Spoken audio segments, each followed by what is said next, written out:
Good morning students. मैं doctor Ved Prakash, associate professor, government college Ajmer. विद्यार्थियों, हम मोटिवेशन के टॉपिक पर बात कर रहे थे पिछले वीडियो में। तो मोटिवेशन या अभिप्रेरणा क्या है, अभिप्रेरणा के उद्देश्य क्या हैं, इसके बारे में हम चर्चा कर चुके हैं। आज हम बात करेंगे need and importance of motivation. अभिप्रेरणा की आवश्यकता क्यों पड़ती है या अभिप्रेरणा का महत्व क्या है। देखिए विद्यार्थियों, कर्मचारियों की कार्यकुशलता में सुधार के लिए अभिप्रेरणा एक बहुत ही महत्वपूर्ण घटक है। प्रबंधक हम अच्छे से अच्छा और कुशल से कुशल व्यक्ति नियुक्त कर सकते हैं। कर्मचारी हम बढ़िया से बढ़िया अपने यहाँ नियुक्त कर सकते हैं, लेकिन यदि वो प्रबंधक उन कर्मचारियों को अभिप्रेरित नहीं कर पाते हैं तो संस्था के उद्देश्यों को प्राप्त करने में हमें कठिनाई का सामना करना पड़ेगा। यदि कर्मचारियों को वो प्रेरणा नहीं दी जाती है तो कुशल कर्मचारियों की कार्यक्षमता इतनी कम हो जाएगी जैसे कि अकुशल कर्मचारियों की होती है। अगर व्यक्ति अभिप्रेरित नहीं है, पुअरली मोटिवेटेड है, तो वो अच्छे से अच्छे बड़े से बड़े संगठन को भी के प्रभाव को भी समाप्त कर देता है। तो प्रसिद्ध विद्वान एलन ने इस बात को कहा भी है। तो इसलिए अभिप्रेरणा की आवश्यकता और महत्व को हम नज़रअंदाज नहीं कर सकते हैं। अभिप्रेरणा की आवश्यकता और महत्व को हम कुछ शीर्षकों में बांटकर अध्ययन कर सकते हैं। जैसे संगठन के उद्देश्यों की प्राप्ति में सहायता करता है, बिल्कुल सही बात है। अभिप्रेरित कर्मचारी और अधिकारी ही हमारे संगठन के उद्देश्यों को प्राप्त करने में मदद करेंगे। यदि कर्मचारियों में अभिप्रेरणा की समस्या है और वो लोग पूरे अभिप्रेरित होकर काम नहीं करते हैं तो ये समस्या संगठन के उद्देश्यों में बहुत बड़ा अड़चन पैदा कर सकती है। अभिप्रेरित व्यक्ति ही कार्य के प्रति लगन से काम करते हैं, इंटरेस्ट से काम करते हैं। अगर उनमें अभिप्रेरणा नहीं दी गई उनको तो वो अपनी रुचि नहीं दिखाएंगे। कर्मचारियों की आवश्यकताओं की संतुष्टि भी तभी होती है। अभिप्रेरणा की आवश्यकता कर्मचारियों की सामाजिक शारीरिक आवश्यकताओं की पूर्ति के लिए आवश्यक है।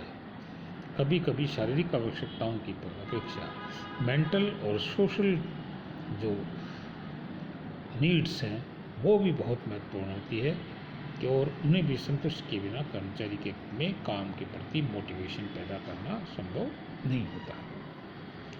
अभिप्रेरणा जो है वो कर्मचारियों के मोरल को बिल्ड करती है, मनोबल का निर्माण करती है। मनोबल क्या है? विल टू वर्क, काम करने की इच्छा है। मनुष्य में क्षमताएं बहुत होंगी, लेकिन अगर उसमें काम करने की इच्छा नहीं है तो उसका कोई भी असर हमारे ऊपर नहीं पड़ेगा। तो इसलिए विल टू वर्क, काम करने की इच्छा को जागृत करने के लिए भी अभिप्रेरणा की आवश्यकता पड़ती है। अभिप्रेरित व्यक्ति ही हमें सहयोग करेंगे, कोऑपरेशन करेंगे। यदि व्यक्तियों को अभिप्रेरणा नहीं रखेंगे तो वो पूरी तरह से हमें कोऑपरेट नहीं करें। मानवीय साधनों का सदुपयोग करने में भी अभिप्रेरणा की आवश्यकता पड़ती है। अच्छे श्रम संबंधों का निर्माण करने के लिए भी अभिप्रेरणा बहुत बड़ा योगदान देती है। अभिप्रेरणा के द्वारा एक और श्रमिकों की कार्यक्षमता बढ़ती है, उनकी कठिनाइयों को दूर किया जाता है और दूसरी ओर प्रबंधकों के लिए कारखाने में उत्पादन बढ़ता है। इस प्रकार से दोनों ही वर्गों के इंटरेस्ट जो है वो फुलफिल होते हैं, दोनों के वर्गों के हितों की पूर्ति होती है और उनके बीच अच्छे संबंधों का निर्माण होता है। अच्छे मानवीय संबंधों का निर्माण होता है, अनुकूल काम करने का वातावरण मिलता है, उसका भी निर्माण होता है। अगर हम कर्मचारियों को मोटिवेट रखेंगे तो निश्चित रूप से सपोर्टिव एनवायरनमेंट जो है वो संगठन में रहेगा और अगर अच्छा वातावरण रहेगा तो बढ़िया तरीके से हम अपने उद्देश्यों को प्राप्त कर पाएंगे। मेंटल पीस भी रहती है। अभिप्रेरणा देने से कर्मचारी मोटिवेटेड होते हैं, लगन से काम करते हैं, इंटरेस्ट से काम करते हैं, काम करने का अच्छा वातावरण हमें मिलता है, अच्छे श्रम संबंधों का निर्माण होता है, तो मेंटल पीस जो है वो भी बनी रहती है, और मानसिक शांति जो है हम उद्देश्यों को प्राप्त करने के लिए बहुत ही आवश्यक है। कार्यकुशलता और उत्पादकता में भी बढ़ोतरी होती है। जब हम अच्छे कार्य वातावरण में काम करेंगे, अच्छे कार्य संबंध होंगे, तो लोगों की कार्यकुशलता अपने आप ही बढ़ेगी। कर्मचारियों के आवर्तन और अनुपस्थिति में भी कमी आती है।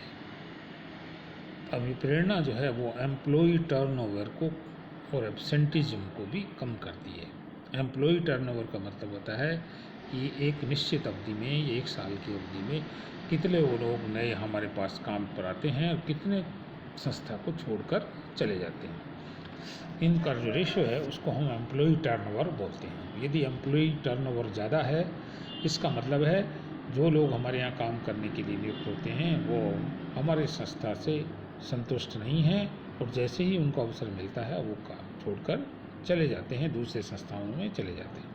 तो एम्प्लॉय टर्नओवर जो है उसको कम करने के लिए भी मोटिवेशन एक बहुत बड़ा रोल अदा करती है। यदि हम कर्मचारियों को मोटिवेटेड रखेंगे तो एम्प्लॉय टर्नओवर में भी कमी आएगी, एब्सेंटिज्म में भी कमी आएगी,